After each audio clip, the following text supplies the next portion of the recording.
Hello everyone, আসসালামু আলাইকুম। সবাই কেমন আছেন? আলহামদুলিল্লাহ ভালো আছি। শীতের দিনে পিঠা খেতে ভীষণ মজা লাগে, তাই আজকে আমি পিঠা বানাবো। কারণ আমার ভাই আজকে চলে যাবে বিদেশে, তো ওর জন্য ভাবতেছি কিছু একটা বানাতে হবে। তো ও কুলি পিঠা অনেক বেশি পছন্দ করে, এই জন্য আজকে আমি কুলি পিঠা বানাইতেছি। তো ভাবলাম যে একটু ভিডিও করি। আর অনেক অনেক খাবার আজকে রান্না করছি, বাট সব কিছু আমি ভিডিও করতে পারিনি, আমি দুঃখিত, ব্লগে নিতে পারিনি।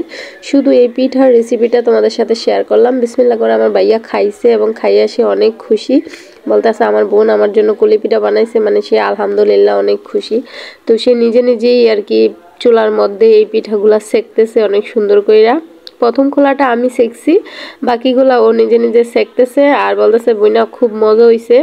আর এরকম আইডিয়াটা মানে খুব ভালো হয়েছে যে অল্পর মধ্যে অল্প কয়টা পিঠা বানাইয়া ভাইয়েরে খাওয়াই দিলাম, এটা আমার কাছে অনেক ভালো লাগে। তো এই পিঠা বানানোর জন্য কি কি লাগবে সেই উপকরণগুলো দিলাম। প্রথমে এখানে চাল আমি ভাইজা নিতেছি, আর হচ্ছে এগুলো হচ্ছে তিল, এগুলো আমি ভাইজা নিছি। এটা পরিষ্কার তিল, আমি বাজার থেকে কিনে নিয়ে আসছি সাদা পরিষ্কার। তো চাল ভাজা আর তিল এগুলা সব আমি সুন্দর করে পাটায় বাইটা নিমু। তো চাল ভাজা আমার শেষ, এখন বড়াপুরি দিয়ে আজকে এই কাজগুলা করামু, কারণ কখনোই বড়াপুরি দিয়ে কাজ করাইতে পারি না। প্রথমে তিলগুলা বড়াপু সুন্দর করে বাইটা নিতেছে, আজকে বড়াপুরি দিয়েই পিঠা বানানো হবে, কারণ আমি এত পিঠা টিঠা বানাইতে পারি। যখন আম্মু আমাদের বাসায় বেড়াতে আসে তখন আম্মু পিঠা বানায়, আর না হলে আমি বাড়িতে যাই যখন, তখন আম্মু পিঠা টিঠা বানায় আমাদেরকে খাওয়ায়। তো বড়াপু আসলে আমি তারে দিয়ে কখনই কাজ করাইতে পারি না, এই জন্য আজকে আমি প্ল্যান করে এই সিস্টেমটা করলাম যে আজকে বড়াপুরি দিয়েই আমি পিঠা বানাবো, এভরিথিং সব কাজ ওরা দেয়া করাবো, জাস্ট আমি একটু একটু হেল্প করে দেবো। তো তিলগুলা বাইটা তারপরে এখন চালের গুঁড়াটা করতেছে, পাটা সুন্দর করে এটা বাটতেছে। বাটাবাটি কিন্তু একটু কষ্ট, আর হাতে বাটতেছে আসলেই কষ্ট। অনেক মানুষে ব্লেন্ডারে গুঁড়া করে নেয়, বাট আমরা হাতে বাটলাম। আর এই যে সুন্দর করে তেলগুলা বাটা হয়েছে, তেলগুলা না তিলের থেকে আসলেই তেল হয়, এটা বিশ্বাস হলো। তারপরে এগুলো বাটা শেষ, এখন নারকেল মিশাইয়া এটার মধ্যে মিশাই দিল, একটু লবণ সহ দিল। তিল, নারকেল, চালের গুঁড়ি সবকিছু একসাথে লবণ দিয়ে মাখায় নিছি। এখন আমি চালের গুঁড়াটা আমি করে নিব, ড্র করে নিব, তার জন্য এটা কাই করতে হবে। তো এইদিকে আপু এটা কাই করে নিচ্ছে সুন্দর করে। এখন আমি চিনি দিয়া তারপরে নারকেলের এই পুরটাকে বানায় নিব সুন্দরভাবে। তো প্রথমে আপু 2.5 কাপের মতো চিনি দিয়ে দিছে এখানে, তারপরে এই যে নারকেল, চিনি, তিল সবকিছু একসাথে দিয়ে চালের গুঁড়া দিয়ে এটা সুন্দর করে পুর বানায় নিতেছে।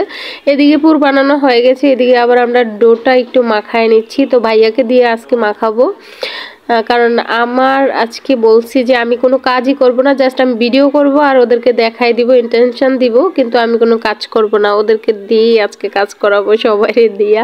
তো ভাইয়া ডোটা সুন্দর করে বানাইতে পারে নাই, তারপর আপুই সুন্দর করে মইতে মইতে ডো বানায় ফেলছে এরকম ভাবে আকৃতি কইরা। তারপরে রুটির মতো বেলা নিল সুন্দর করে, জাস্ট আমরা সাধারণ রুটি সবসময় যেরকম খাই এর চেয়ে একটু হালকা ভারী হইব এই রুটিটা।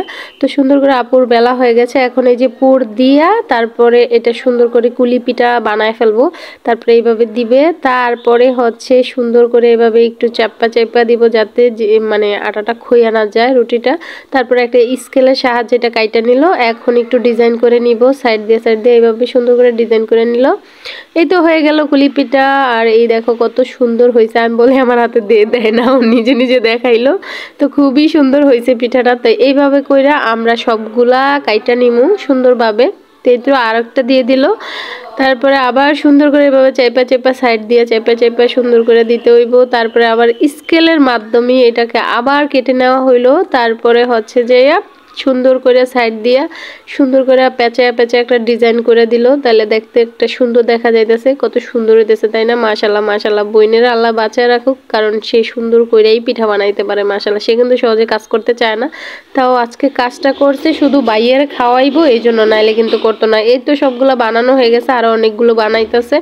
এইদিকে আমি চলে আসলাম চুলার মধ্যে ছেঁকার জন্য, এই তো ছেঁকা ছেঁকা হইতেছে। তারপরে এইদিকে আবার আপু কাটতেছে, এই দিক দিয়ে ছেঁকতেছি, ওই দিক দিয়ে সবাই খাইতেছে। তো সবকিছু মিলে আলহামদুলিল্লাহ খুব সুন্দর হয়েছে। এই ছিল আমার সিম্পল ব্লগ ভিডিও। তোমাদের কেমন লাগলো অবশ্যই কমেন্ট করে জানাই দিবা। আজকের এই পিঠার রেসিপিটা কেমন হয়েছে। সবগুলা পিঠা আমি তেল ছাড়া ছাকছি, আর তেল দিয়ে অনেকে ছেঁকে নেয়, আবার অনেকে বাফা দেয়, বাট এক একজনে এক এক রকম করে। আজকে আমি জাস্ট ছেঁকে নিলাম, এইভাবে খেতে অনেক ভালো লাগে। ছোটবেলায় আমার আম্মু এইভাবে অনেক আমাদের খাওয়াই। তো এই ছিল ভিডিও, সবাই ভালো থাকো, আল্লাহ হাফিজ।